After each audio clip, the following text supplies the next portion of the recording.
My husband cheated on me with our daughter's best friend. It's funny how life can feel so predictable, so solid, until one day it's not. For the past 34 years, I thought I had a perfect marriage. My husband, James, and I met when we were just kids, college sweethearts who built a life together, complete with 4 daughters and a home that always seemed to echo with laughter and love.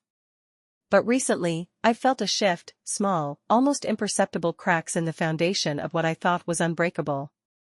James is 58 now, and I'm 56.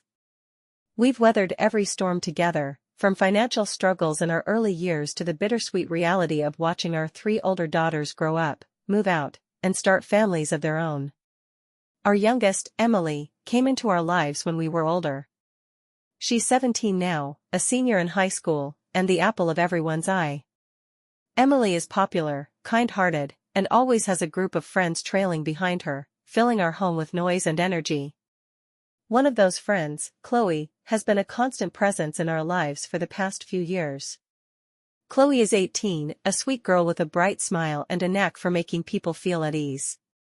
She's practically become a part of our family. She's at our house so often that she feels like another daughter. She's joined us for family dinners, come to church on Sundays, and even attended holidays with us. I never thought twice about her closeness to James. Why would I? He's always been the kind of man who goes out of his way to make people feel welcome. But about a month ago, I started noticing things, subtle changes that didn't sit right. It began with how James and Chloe would linger in conversation after the rest of us had gone to bed. I'd walk into the living room late at night to find them sitting too close, laughing at something on the TV. At first, I convinced myself it was nothing. James is friendly, and Chloe's like family. But the unease grew, creeping into the edges of my thoughts. One night, I caught them on the couch. Chloe's head was on James's shoulder, his arm draped loosely around her. My chest tightened, and 1,000 thoughts raced through my mind. I wanted to speak up, but what would I say? This looks inappropriate? I wasn't even sure what I was accusing them of, I only knew it felt wrong. The next day, I decided to talk to Emily. If something was happening, surely she'd noticed. When I brought it up, Emily's face twisted in confusion. They're close, but not like that, she said, though her voice lacked certainty. She promised to keep an eye out and talk to Chloe if anything seemed off. But what she told me next sent a chill down my spine. Chloe had a history of manipulating older men. Emily shared how Chloe had once isolated another friend's dad, using subtle digs at his wife to gain his attention.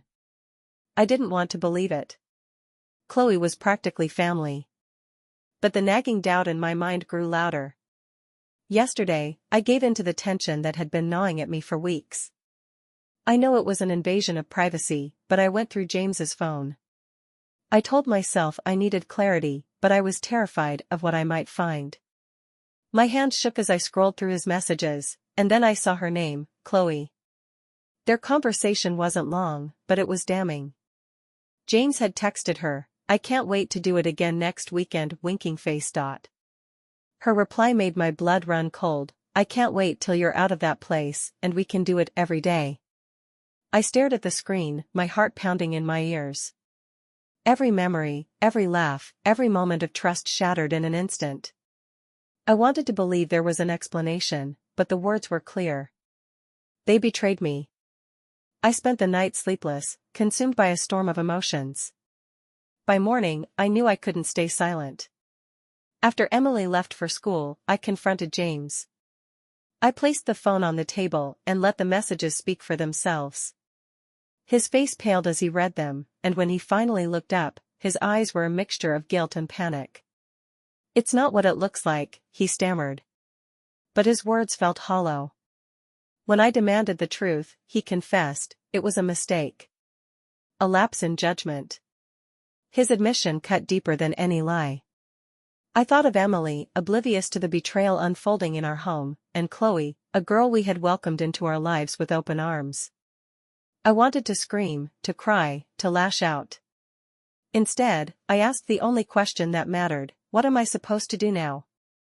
James begged for forgiveness, swearing he'd end it, promising to do whatever it took to fix the damage. But how do you fix something so broken? I walked away, unsure if I could ever look at him the same way again. Now, I'm left with impossible choices. Do I protect Emily from the truth, or does she deserve to know the kind of friend she's let into her life? Can I forgive James, or has he destroyed something that can never be rebuilt? The answers elude me, and the weight of it all feels unbearable. For now, all I can do is hold on to the hope that one day, the path forward will become clear. Update after 1 month. A month has passed since that day, and the clarity I hoped for still hasn't come. James has been trying, in his own way, to repair the damage. He's cut all ties with Chloe, moved into the guest room, and started seeing a therapist. He says he's committed to making things right, but every time I look at him, all I can see is the betrayal. Emily has noticed the tension, though I've tried my best to shield her from the truth. She keeps asking if something is wrong, and every time, I tell her it's just stress. But I know she's too smart to believe that for long. The longer I wait, the harder it will be to explain why I didn't tell her sooner. As for Chloe, she hasn't been back to the house since I confronted James. Emily mentioned that Chloe has been distant, canceling plans and avoiding her calls. Part of me feels relieved, but another part feels guilty. Chloe is young, and while her actions were manipulative, I can't ignore the fact that she's still a teenager. Did I fail her by not addressing this sooner? I've spent countless nights replaying everything in my mind, trying to piece together what went wrong and how we got here. I've considered every option, from leaving James to forgiving him to pretending none of this ever happened. But none of them feel right. Yesterday, Emily came to me with tears in her eyes. "Mom, what's going on?" she asked. "I know something's wrong. You and Dad barely talk anymore, and Chloe's been acting so weird. Please, just tell me." Her words broke me. I sat her down and told her everything, about Chloe, about James, about the messages. She listened in stunned silence, her face a mixture of anger, betrayal, and heartbreak. When I finished, she didn't say anything. She just got up and walked out of the room. Today, the house feels heavier than ever. Emily hasn't spoken to me or James since our conversation. I can hear her crying in her room, and it takes everything in me not to break down too. James tried to talk to her, but she shut the door in his face. I don't know what's going to happen next. All I know is that the life we had is gone, and the path forward is uncertain. But for the first time, I feel like we're facing the truth, no matter how painful it is. And maybe, just maybe, that's the first step toward healing. Thank you for watching. Don't forget to subscribe and like.